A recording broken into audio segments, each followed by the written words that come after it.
Beltron DEO पक्की नौकरी मिलेगी, क्योंकि अब इससे रिलेटेड बहुत सारे नोटिफिकेशन आने लगे हैं और सारे विभाग अब इसके लिए सख्त हो गए हैं, क्योंकि अब आउटसोर्सिंग से जो है वो बहाली वो ख़त्म करके जो भी वो बहाली लेंगे वो पक्की नौकरी देने वाले हैं। तो जो भी लोगों ने बेल्ट्रॉन का एग्ज़ाम दिया है उनको उनके लिए ये वीडियो बहुत ज़्यादा इंपॉर्टेंट होने वाला है। और सैलरी आपकी जो है वो बढ़ के 40,000 या फिर आप देख सकते हैं इतना होने वाला है। इसके लिए भी, इसके रिगार्डिंग भी आपको नोटिफिकेशन मिल जाएगा। और रिजल्ट डेट के रिगार्डिंग भी एक बहुत बड़ा नोटिफिकेशन आया है, क्योंकि जो एग्ज़ाम कैंसिल हुआ था 7 को और उससे रिलेटेड नोटिफिकेशन आया है। तो एग्ज़ाम कब होगा उनका और फिर रिज़ल्ट कब तक आ जाएगा आप सभी का, ताकि आप सभी को पक्की नौकरी मिल सके, ये सारी बातें इस वीडियो में बताई जाएगी। सबका ऑफिशियल नोटिफिकेशन मिलेगा। इससे पहले कि आप वीडियो को शुरू करें, अगर आप चैनल पर नए आए तो चैनल को सब्सक्राइब जरूर कीजिएगा, क्योंकि यहाँ पर बेल्ट्रॉन या फिर बिहार के तमाम सारे एग्ज़ामों का को जानकारी मिलता है। तो आप चैनल को जरूर सब्सक्राइब कीजिएगा, वीडियो को लाइक कीजिएगा और दोस्तों में शेयर कर सकते हैं तो ज़रूर शेयर कीजिएगा। तो चलिए वीडियो को शुरू करते हैं। तो देखिए ये पहला नोटिफिकेशन है। अगर हम इसमें देखें तो यहाँ देखिए ये जो लेटर है, इस लेटर का विषय देखते हैं। तो बेल्ट्रॉन द्वारा आउटसोर्सिंग के माध्यम से प्रतिनियुक्ति कर्मियों के संबंध में, तो ये एक नोटिफिकेशन है और ये बहुत ही ज़्यादा नया है। अगर आप देखें यहाँ पर तो आप डेट देख सकते हैं, यहाँ पर देखिए 4/11/2024 का है, तो बहुत ज़्यादा इंपॉर्टेंट है। और देखिए ये किन को भेजा गया है, तो ये देखिए 26 क्षेत्रीय मुख्य अभियंता और अधीक्षण अभियंता, मतलब ये सारे जो है कार्यालय को भेजा गया है। और इसमें क्या लिखा हुआ है अगर हम इसमें देखें तो यहाँ से देखना बहुत ज़्यादा इंपॉर्टेंट हो जाता है हमारे लिए। निर्देशानुसार उपयुक्त विषय प्रासंगिक पत्र छायाप्रति संलग्न के माध्यम से बेल्ट्रॉन द्वारा आउटसोर्सिंग के तहत प्रतिनियुक्त कर्मियों के संबंध में दिनांक 5/9/2024 को प्रधान सचिव सामान्य विभाग बिहार पटना के अध्यक्षता में संपन्न बैठक की कार्यवाही उपलब्ध करवाई गई है। उक्त बैठक के विमर्शोपरांत लिए गए निर्णय एसेंस ऑफ डिस्कशन के आलोक में बेल्ट्रॉन द्वारा प्रतिनियुक्त कर्मियों यथा data entry operator, programmer, stenographer, IT boy girl के कार्यरत बल की संख्या तथा आवश्यकता के दृष्टिगत विभाग द्वारा संविदा आधारित पद सृजित करते हुए नियोजन की कार्रवाई विचार किया जाना है। तो देखिए अब देखिए ये बात है कि एक जो है मीटिंग हुआ था 5/9/2024 को। ये जो मीटिंग है ये बहुत ज़्यादा इंपॉर्टेंट था, क्योंकि यहीं से बहुत एक अच्छा खबर भी निकला था, एक बड़ा बुरा खबर भी निकला था।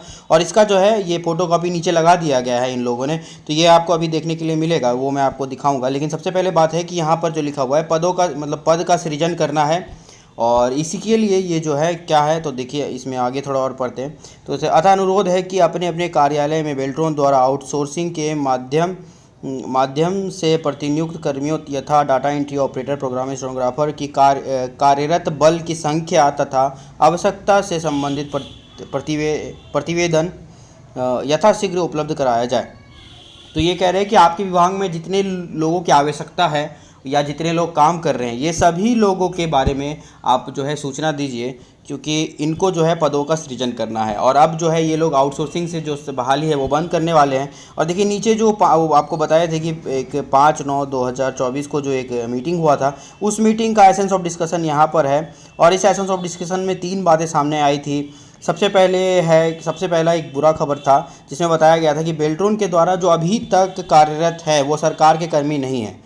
मतलब बेल्ट्रॉन के द्वारा जो आउटसोर्सिंग पे काम कर रहे हैं, ना तो वो विभाग के कर्मी हैं और ना ही वो सरकार के कर्मी हैं, ये बताया गया था। फिर ये भी बताया गया था कि उनको जो है सिर्फ उम्र सीमा में छूट मिलेगी और उनका नियमितीकरण नहीं हो सकता। यहाँ देखिए नियमितीकरण नहीं हो सकता, यहाँ देखिए। लेकिन अब जो आगे जो पद सृजन होगा उसमें उम्र में छूट मिलेगी। पर इनसे मतलब कि जो बेल्ट्रॉन में पहले से काम कर रहे हैं वो खुश नहीं थे, क्योंकि आपको पता होना चाहिए, क्योंकि संविदा पे जो होते हैं उनको उम्र में सीमा में तो छूट दिया ही जाता है, जो संविदा पे काम करते हैं। एक आउटसोर्सिंग होता है, एक संविदा होता है। तो आउटसोर्सिंग पे जो काम करते हैं उनको सिर्फ उम्र में छूट देना शुरू किया गया है। पहले ये भी नहीं मिलता था। और लेकिन जो संविदा पे काम करते हैं उनको उम्र में छूट मिलता था। और जैसे आप 1 साल काम कर चुके हैं तो उसके हिसाब से 5 नंबर या 10 नंबर एग्ज़ाम में आपको एक्स्ट्रा मिलता था।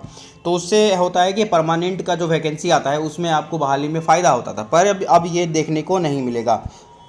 अब सिर्फ उम्र सीमा में छूट मिलता है और संविदा का जो होता है वो तो हो ही रहा है। तो अब दूसरा था कि पदों का सृजन कीजिए। यहाँ पर आप देख सकते हैं कि अब ये थर्ड वाला अगर आप पढ़ेंगे तो इसमें यही बताया गया था कि आप जो भी है अब आप इन पदों का सृजन कीजिए। मतलब पहले डाटा एंट्री ऑपरेटर करके कोई पद ही नहीं होता था। जैसे क्लर्क होता है, टीचर होता है स्कूल में, प्रिंसिपल होता है, ये पदों का सृजन है और इसका जो पैसा है वो सरकार की तरफ से आता है, वो सरकार उसको देती है, तो उसको हर महीना पैसा मिलते रहता है। पर बेल्ट्रॉन से जो आउटसोर्सिंग होते हैं उनको सरकार पैसा नहीं देती है, उनको जो है विभाग ही पैसा देता है, या जो कार्यालय है वो पैसा देता है अपने इसके हिसाब से, अपने जो उनका आय होता है, जो उनका कुछ भी आय का सोर्स होता है, उस आय के सोर्स से वो आउटसोर्सिंग पे लोगों को रखते हैं। उनको वो कार्यालय ही पैसा देता है, विभाग भी नहीं देता है, और उसका सब प्राइवेट में चलता है। मतलब वो बाहर से एक तरह से, मतलब जैसे क्या कहें, बाहर से एक मजदूर की तरह ऑफिस में काम करते हैं, यही सिस्टम उनका चलता है, ठीक है। तो अब लेकिन अब ये लोग इस मीटिंग से एक बात जो निकल के सामने आई कि अब ये पदों का सृजन कर देंगे, लेकिन जो पहले से काम कर रहे हैं उनको ये नियमित नहीं करेंगे, और जो बेल्ट्रॉन से गए हैं उनको ये सरकार का विभाग में नहीं मानते हैं, ठीक है।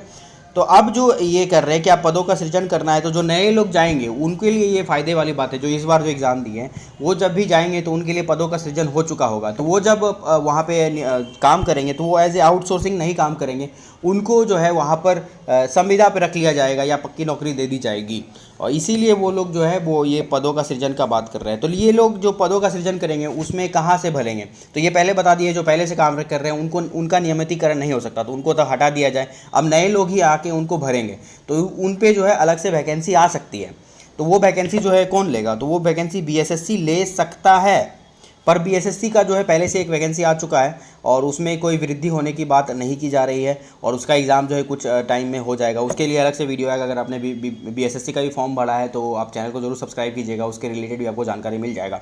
तो बीएसएससी जो है वही जो है आपका अगर ये पदों का सृजन होता है तो उस पर परमानेंट वैकेंसी का जो बहाली है वो बीएसएससी ही करेगी।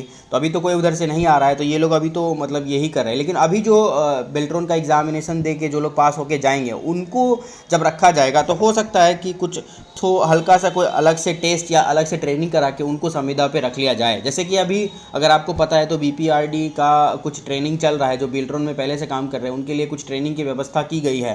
तो हो सकता है कि उस ट्रेनिंग के बाद कुछ लोगों को परमानेंट किया जाए या संविदा पे रख लिया जाए, ताकि उसके लिए ये मतलब बताया जा सकता है कि इनको ट्रेनिंग वगैरह दिया गया है, तो अब इनको रखा जा सकता है, ठीक है। तो ये अच्छी खबर है उन लोगों के लिए जो नए अभ्यर्थी हैं, जो नए एग्ज़ाम दिए हैं, उनको इस बात का बहुत फ़ायदा होने वाला है कि पदों का सृजन हो जाएगा, और उनका जो है पैसा, जिस तरह से अभी जो काम करते हैं उनका पैसा रुक जाता है। बहुत बारी क्या होता है कि पैसे की कमी होने के कारण उनको नौकरी से निकाला भी जाता है। और आउटसोर्सिंग का एक बहुत ख़राब ये है कि अगर आप किसी भी कार्यालय में काम करते हैं और उनको ये लगता है कि आपका काम असंतोषजनक है तो वो भी आपको निकाल सकते हैं। ये जो गुणवत्ता का जो है ये लोग संशोधन का मतलब कि क्या बोलते हैं, गुणवत्ता का ये लोग आकलन करते हैं आपका। अगर आपका काम इनको अच्छा लगता है तभी ये आपको आगे कंटिन्यू करते हैं, या फिर इनके पास अगर पैसे कम हो जाते हैं तो भी ये लोगों को निकाल सकते हैं। ये सारा जो नोटिफिकेशन है ये मेरे चैनल पे आपको मिल जाएगा। मैं समय समय पर जो भी इस तरह का नोटिफिकेशन आता है कि कब किनको कहाँ से निकाला जा रहा है। दरभंगा से 2 लोगों को निकाला गया है, क्योंकि उनका जो है उनका जो है काम ख़त्म हो गया था। फिर अभी कहीं से एक और जगह है वहाँ से भी एक कर्मचारी को हटाया गया क्योंकि उनका काम असंतोषजनक था। और दरभंगा से जो निकाला गया था वो इसलिए निकाला गया था क्योंकि वहाँ पर उन लोगों के पास पैसे की कमी हो गई थी।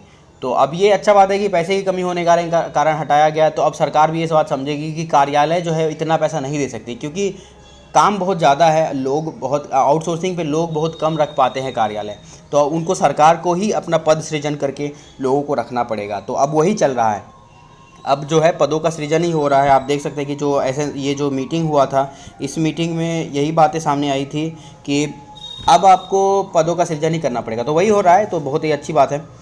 तो अब देखिए, अगर आपका पदों का सृजन हो जाता है और बेल्ट्रॉन डीओ को जो बहाली होगा अगर उनको परमानेंट कर दिया जाता है, मतलब या संविदा पे भी कर दिया जाता है, तो उनका सैलरी जो है वो बहुत ज़्यादा बढ़ जाएगा। अभी आपको पता है कि 17,000 मिलता है, और अगर आप किसी भी विभाग में काम कर रहे हैं 5 साल तो आपका 1-1 हज़ार हर साल बढ़ जाएगा। लेकिन अगर आप किसी भी कारणवश आपका काम को वो रोक देते हैं और आपको दूसरे विभाग में जाना पड़ता है तो आपका सैलरी फिर से 17,000 से शुरू होता है। तो ये चीज़ गलत है, क्योंकि इतना साल काम करने के बाद अब किसी का सैलरी अगर मान लीजिए 25,000 या 30,000 भी हो चुका है 1-1 साल बढ़ते हुए, अगर आप उसका जो काम है उसको रोक के दूसरे विभाग में उसको भेजते हैं तो ये फिर से उनका जो सैलरी है वो 17,000 से शुरू हो जाता है। तो ये बहुत ही गलत बात है। अभी देखिए आपका सैलरी कितना हो जाएगा, तो ये देखिए यहाँ पर अगर आप देखेंगे तो यहाँ देखिए, यहाँ पर आपको देखने के लिए मिलेगा पद का नाम क्या है, computer operator, data entry operator देख सकते हैं। और इसका जो सैलरी है वो 40,900 और 38,500, ये जो है ये सैलरी जो है ये हाइक किया गया है, ये दिया गया है। और ये देखिए ये बिहार का नहीं है, मतलब अगर आप देखें तो ये देख सकते हैं कि झारखंड सरकार पथ निर्माण विभाग का है और ये 23/10/2024 का है। तो झारखंड में भी जो पहले आउटसोर्सिंग पे काम करते थे उनको मतलब कि संविदा पे कर दिया गया है और उनका सैलरी जो है अब इतना हो गया है। तो बिहार में भी वही जो है वही रास्ते पे चल रहा है। अब आप देख रहे हैं कि यहाँ पर भी बहुत सारा मीटिंग हो रहा है और लोगों को अब मतलब कि परमानेंट जो है पदों का सृजन हो रहा है। तो इसी तरह से यहाँ पर भी जब पदों का सृजन हो जाएगा तो इसी तरह से आपका सैलरी जो है वो बढ़ जाएगा। और जो भी लोग मतलब नए पदों का सृजन होने के बाद जब संविदा पे जाएंगे तो इनको इतना पैसा मिलेगा। तो आप देख सकते हैं कितना ज़्यादा सैलरी हाइक होने वाला है। और बिहार में भी ऐसा नहीं है कि सैलरी हाइक नहीं हुआ है। अगर आप देखें तो जेई का जो सैलरी है उसके लिए भी ट्विटर पे आया हुआ है, मतलब कि जो विभाग के जो चौधरी जी हैं उन्होंने इसके बारे में बताया है कि जो जेई थे उनका मानदेय जो है वो 36,000 से 60,000 कर दिया गया। आप समझ सकते हैं 36,000 से 60,000 कर देना कितना बड़ा, मतलब कि लगभग डबल ही कर दिया गया है इनका सैलरी। तो और बहुत सारे विभाग है जहाँ पर की सैलरी को हाई किया गया है। तो ये वीडियो में मैं वो नहीं डालूंगा, ये सारी बातें जो है नेक्स्ट वीडियो के लिए रहेगी। बहुत सारी बातें हैं जो आपको बतानी है। अगर आप बेल्ट्रॉन या बिहार के किसी भी विभाग में काम करना चाहते हैं तो आपको ये जानकारी होनी चाहिए ताकि आपको सेल्फ कॉन्फिडेंस बढ़ सके और आप मतलब कि सही डिसीजन ले सके। तो चैनल को जरूर सब्सक्राइब कीजिएगा अगर आप चैनल पर नए आए तो चलिए अब रिजल्ट डेट पर चलते हैं और देखते हैं कि रिजल्ट डेट पर क्या है।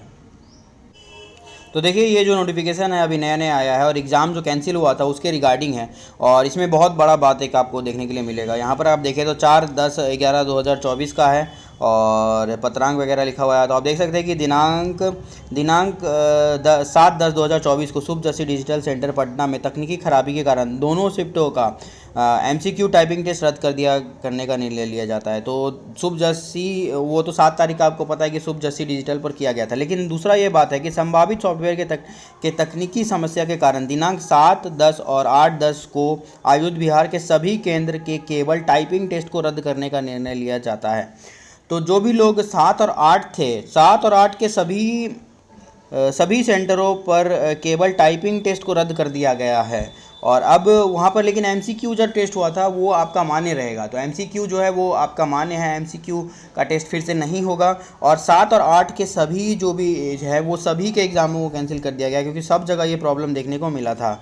तो आप देख सकते हैं कि उपरोक्त रद्द परीक्षा के आलोक में क्रमांक के सभी अभ्यर्थियों के लिए क्रमशः दूसरा के संबंध में दिनांक 7 एवं 8 के को MCQ परीक्षा उपस्थिति एवं MCQ परीक्षा किए जाने के वाले अभ्यर्थियों के लिए आगे एडमिट कार्ड जारी किए जाने की सूचना निगम के वेबसाइट पर प्रकाशित की जाएगी। तो अब ये कहा जा रहा है कि जो लोग भी 7 और 8 को एग्ज़ाम दिए थे उस दिन उनका जो MCQ का एग्ज़ाम हो गया था, तो जो लोग भी एग्ज़ाम दिए और MCQ का एग्ज़ाम उनका हो गया था तो उनको आगे चल के जो है टाइपिंग के लिए बुलाया जाएगा और इसका एडमिट कार्ड जो है फिर से निगम मतलब कि बेल्ट्रॉन के वेबसाइट पर जारी किया जाएगा। अभ्यर्थियों के निर्देश है कि पुनर्परीक्षा के संबंध में एडमिट कार्ड जारी किए जाने की सूचना लिंक हेतु नियमित रूप से वेबसाइट को देखते रहे। तो उनका कहना है कि अब मतलब कि आपको देखते रहना है। वैसे आपको अगर ये जानकारी चाहिए तो आप चैनल को सब्सक्राइब कर सकते हैं। जब भी ये लिंक या फिर एग्ज़ाम से रिलेटेड कोई भी जानकारी आप तक आएगी तो आप तक पहले प्रोवाइड कर दिया जाएगा। आपको पता है कि इस चैनल पे बहुत सारी जानकारी दी जाती है। तो ये बात निकल के सामने आएगी इस नोटिफिकेशन से कि 7 और 8 का जो है सभी एग्ज़ाम को कैंसिल कर दिया गया जो भी सेंटर पर है और वहाँ पर जो है MCQ का जो एग्ज़ाम है वो मान्य रहेगा। और जो टाइपिंग टेस्ट जिनका मतलब कि जो टाइपिंग टेस्ट हुआ था वो आपको फिर से देना होगा क्योंकि वहाँ पर सॉफ्टवेयर का कुछ प्रॉब्लम आ रहा था। तो अब रिजल्ट के बारे में अगर बात करें तो रिजल्ट देखिए ये एग्ज़ाम जो है ये एग्ज़ाम मुझे लगता है कि दिसंबर के लास्ट तक हो जाएगा। तो इसके कारण जो है थोड़ा सा एग्ज़ामिनेशन का रिजल्ट जो है वो लेट हो सकता है, मतलब जो ओवरऑल रिजल्ट आएगा। क्योंकि मेरा मानना था कि ये दिसंबर लास्ट मतलब कि दिसंबर फर्स्ट वीक में जो है वो रिज़ल्ट ही आ जाता, पर अब ये एग्ज़ाम होने में कम से कम जो है ये जो नवंबर है इसका लास्ट चला जाएगा और ये एग्ज़ाम इस मंथ के लास्ट तक ख़त्म होगा।